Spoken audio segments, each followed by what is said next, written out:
This is the final voicing process. The guitar is 95% done at this point.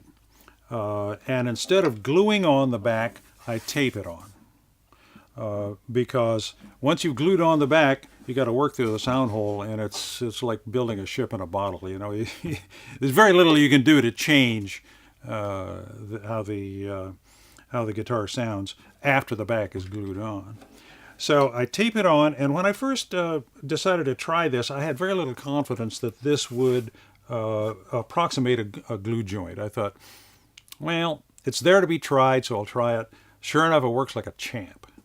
So if you'll give me a minute here, I'll take the back off and I'll show you the interior of the guitar, and I'll talk some more about the final voicing process.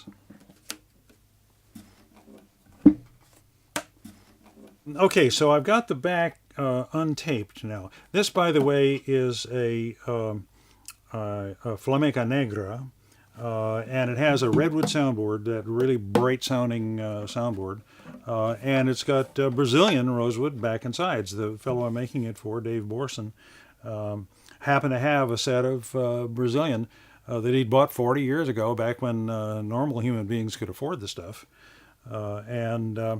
So I'm making him a Place Flamenco, and I'm making him what should be a real cannon of a guitar. So if you look at it from the front, the guitar looks finished, and all the interior bracing is in there, and the back is fitted, ready to be glued on. But what I want to do is I want to know where the resonances are in the spectrum, in the audio spectrum that's covered by the guitar. Now, a resonance is just a spot in a pitch, where a frequency where the guitar or anything else that vibrates wants to vibrate. The two lowest resonances account for about 80% of the sound that comes out of a guitar. And particularly the very lowest resonance, I want to get it in just the right spot. And that happens to be between F sharp and G, the second and third frets on the sixth string. So what I do is, here's the back with all these bits of tape on it. Back goes back on, and we go into the other room. Now the whole idea to run the test, the whole idea of being able to get the back off is that I can shave down the braces. I've actually added stiffness to these little cross braces in one instance where I needed to. But the main thing we need to avoid is getting a guitar box resonance right on a scale tone. Because if we do that, why the box just draws all of the energy out of the string at that note immediately. You get a loud pop and no sustain. And that's not good. We call it a bad note, actually. And the more resonances you have, the richer the sound of the guitar, and the more likely it is that you're going to get a resonance right on a scale tone. And because we can take the back off, we can get in here, and I know which braces to shave down, or which braces to make stiffer, or whatever other changes to make to move these resonances around and keep them all off of, all the important ones, all off of scale tones. So I'm going to tape it back on, and we'll take it in the other room, and I'll show you how I do the actual vibrational testing. We did the density and stiffness numbers on this piece of spruce here in the outer part of the shop. And now I'm going to do a test which, God bless the personal computer and this audio analysis program that I use called Spectra Plus. It gives me a lot of information and gives me numbers that I can remember, whereas the touchy-feely tap tone test, you choose the wood, and 6 weeks to 2 months later you have the guitar strung up, and by that time you've long since, at least I've long since, forgotten what the sound of the wood was. So this test that I'm going to show you gives me an acoustic fingerprint of this particular piece of wood. And I can judge the quality of it from the test that we're going to run here. So the computer is actually doing two different things simultaneously, and this gets a little complex, so you'll have to kind of focus on what I'm saying here. The first thing it does is it has a signal generating utility built into the program. What that does is produce a pure sound. It's of course an electrical format and goes through an amplifier, and I'll show you in a minute this little driver that I've got. We're going to actually turn that piece of wood into a little loudspeaker.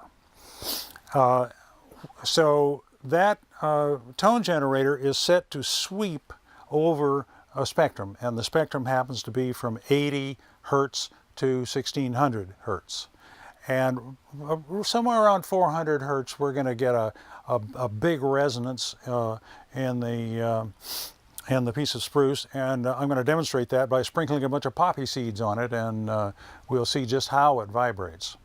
But from that resonance peak, we're going to be able to determine what's called the Q of that piece. And Q stands for quality, and it really is just a way of putting a number on how long that tap tone lasts. So when you're holding up the piece of wood and tapping on it, you're guessing, 3 seconds or whatever. And but this test will actually allow us to put a number on it, so we can distinguish between pieces of wood with a very high degree of accuracy what the acoustic qualities of that particular piece of wood are.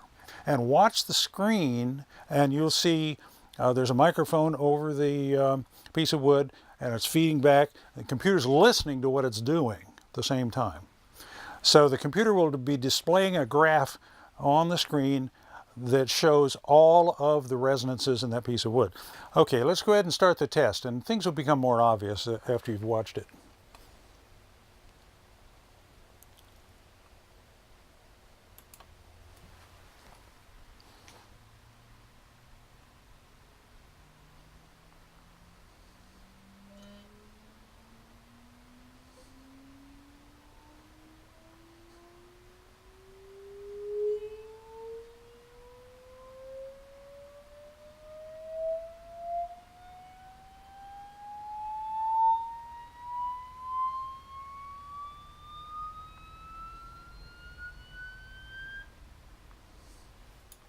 Okay, so what I'll do now is go to an old Hewlett-Packard audio oscillator that actually just puts out a nice audio tone, and we'll actually go to this huge peak here. Happens to be up in the treble region, where I'm really interested in how good this piece of wood is at producing treble.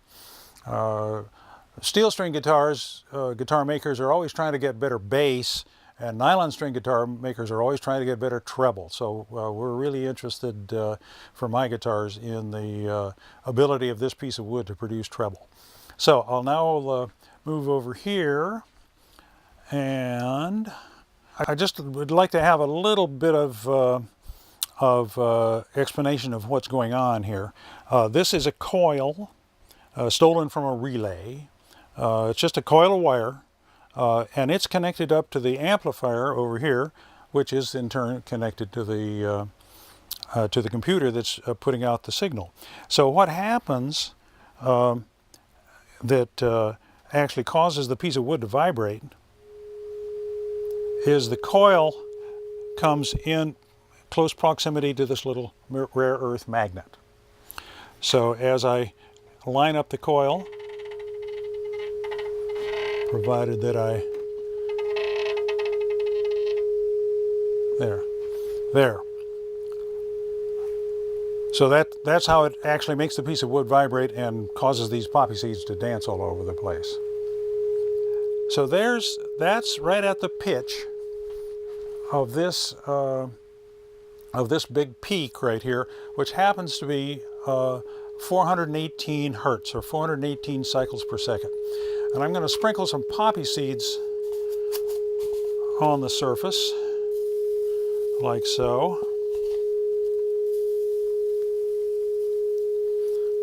And the poppy seeds go to the areas on the piece of spruce that are not vibrating. So this area is going up and down, that one's going up and down. I can actually feel it vibrate. This area is, but right where these poppy seeds are, there's virtually no vibration at all. So there are 5 areas which are going up and down, the end, here, here, here, and here, and 4 areas that are not going up and down. So that identifies that particular peak, and that's the one that I always check because it's up in the, well, let's see, 418, that'd be almost up at A on the 1st string of the guitar, the 5th fret of the 1st string, probably the 4th fret. But that's right up where I really care about whether the piece of wood generates sound well, and it obviously does. We got that huge peak there. So now what I do is I go to this wonderful program, Spectra Plus, and all I have to do is right click, and up comes a choice here. It says bandwidth and Q, and say OK, and that's pretty good. I probably would not build with this piece of wood. And I should say parenthetically that although wood is sold as graded, it's the suppliers grade almost entirely on the appearance of the wood. They don't well, they can't afford to, they can't afford to take the time or effort to do this kind of testing. I have sent master grade wood back to the supplier as not good enough to make an instrument out of. It looked perfect.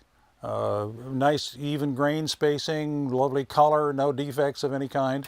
And it's the master grade is the top 3, 4, or 5% of the wood that they supply. But it just didn't have the acoustic properties that we care about. And those acoustic properties are independent of long grain stiffness, which is independent of cross grain stiffness, which are all 3 independent of density. So you got 4 different factors here which can vary all over the map. Factors of 3, 4, and 5 differences in stiffness and density, and well, not density, but stiffness and Q are not unusual at all. I do the same test, although I do it a little differently, using or on the wood that I use for the bridge, the wood that I use for the fingerboard. So here we're testing a fingerboard, and I think that a rosewood fingerboard actually makes a better sounding instrument. Probably doesn't wear quite as long as an ebony board, but I think it's one of those things that makes enough difference to make a difference. So you can see that I've got it vibrating, and this particular mode is got 3 nodal lines, or 3 areas where it's not vibrating, and where it's going up and down here. So what I can do is look at any of the peaks that come up on the computer screen and check the Q of the fingerboard. So I do the same thing with bridge wood. So now I'm going to show you how I test bridges, or bridge wood and finished bridges as well. And it's not necessary to glue a magnet onto it and drive it with the magnetic driver. I use this little, what I call my little sledgehammer, which is a tiny hammer made with an ebony head on it. And I just tap it like so. And that little tink sound is heard by the microphone and analyzed by the computer. So that, and I can go to that resonant frequency that's displayed on the computer, right click on it, and it'll tell me the Q of this particular piece of bridge wood. And all of the sound of the string has got to go through the bridge. So I'm convinced that that using the highest Q material for bridges, and I use Brazilian rosewood, and it's very carefully quarter sawn Brazilian rosewood as well, really makes a difference in the actual response of the guitar. So I can also do the same thing with a bridge. So we put the bridge on here like so, and we tap on it. Whoops, there. And the computer hears that, tells me just what the cue is. Now, in fact, I can take cue readings so fast that I do 4 or 5 cue readings on each of these little pieces, because how hard you hit it and where you hit it makes a little difference in the cue. And then I average the readings. But I can do that in maybe 5 minutes. All right, so soundboards come as a 2-piece match. That is to say, it's also called a book match. So it's a thicker board. It's been sawn in half, like so, and we glue them together, like so. And this is standard 2-piece match. Same thing applies to backs. They come in two pieces and you glue them together. That's you might hear in the background the air compressor going, because we're going to be using some air pressure here. This half of this gizmo. I made this as a way to clamp a soundboard or a back and test it as though it's glued to a set of sides. So right in here we have inset in this half of the fixture a piece of surgical tubing, which is nice soft rubber, and we inflate that with air pressure when it's around our... Oh, and here of course is a soundboard that's been glued together, cut out to shape, and actually this one has been through the initial voicing process. So what I'm illustrating here is the initial voicing process, where we decide how thin to make the top and how thin to make the back, and those are critical dimensions. Okay, so we put this guy on here. We put these little clamps down like so, and there you can hear it rattling around. So now when we put the air pressure to it, like so, we've inflated that little bit of surgical tubing. We get a nice drum. So rather than glue a piece of, or stick a piece of a magnet to it, there's a simpler way to make it vibrate. You hit it with a sledgehammer. This little sledgehammer happens to be made of super ball material, so its contact with the soundboard or the back is very, very short. And that means that what you're really getting is the sound of the soundboard by itself, not the sound of the soundboard loaded down with the weight of the hammer. So I'll tap it, and we can you can have a look at the computer screen, and you'll see just the lowest resonance that that the soundboard makes. And I've determined by experiment, just trying various thicknesses and various resonances, I've determined that an optimum seems to be if the soundboard, when you strike it like that, the lowest resonance is at 75 hertz. Then when the guitar is actually finished and I'm doing the final voicing, my air resonance is coming out pretty close to where I want it. And that seems to be an optimum for soundboards. Backs I'm currently doing at 60 hertz. I test them the same way, like so, rosewood backs anyway, and also cypress backs. So I'll actually run the little test, and it doesn't take very long. It's one of the nice things about it. And you'll see the peak develop on the computer screen. Okay, here we go with the test.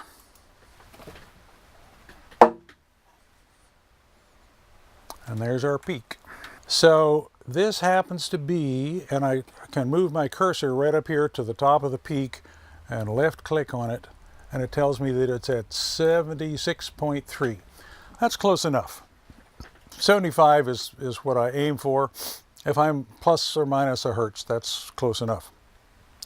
The soundboard, when people ask me how thick or how thin I make my soundboards, I say 75 hertz. And of course that doesn't mean anything to them, and I say, well, the thickness depends to a great extent on the density of that particular piece of wood. And I recently did a whole batch of soundboards, and they varied from 73 thousandths for the densest to 93 thousandths thick, thousandths of an inch thick for the lowest density. So that's what, 30% difference? I haven't figured out the percentage, but it's a dramatic difference. So there's no universally correct thickness to make a soundboard, or a back for that matter. You need to make it vibrate to determine where it's going to resonate, because that in the end is what we care about more than anything else, is where all the resonances are in the finished instrument. Okay, here we are in the about in the middle of the final voicing process, and I've had the back off this guitar. This is the one we had out in the outer shop there, and I had the back off it and have thinned down the main cross brace across the back with the idea of getting the air resonance down to where I wanted it. The air resonance is the lowest resonance in the whole guitar. It's a combination of the back and the top moving opposite from each other and the amount of air that's contained in the box. So I'm going to run a response curve on it to see what the effect of my thinning down that, or reducing the height of that big cross brace across the bottom bout on the back is. So in order to do that, we need to go over here and get a new file, and we'll start the recording process.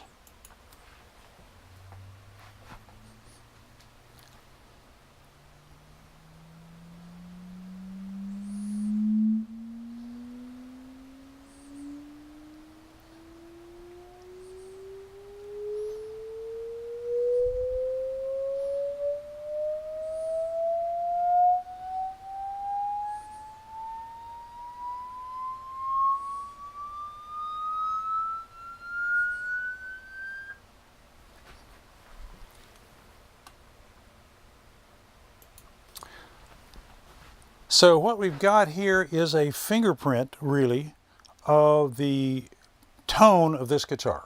All of the major resonances are less than 1,000 hertz, and this goes all the way to 1,600. So we're seeing some of the really high resonances, as well as all the ones in the normal range.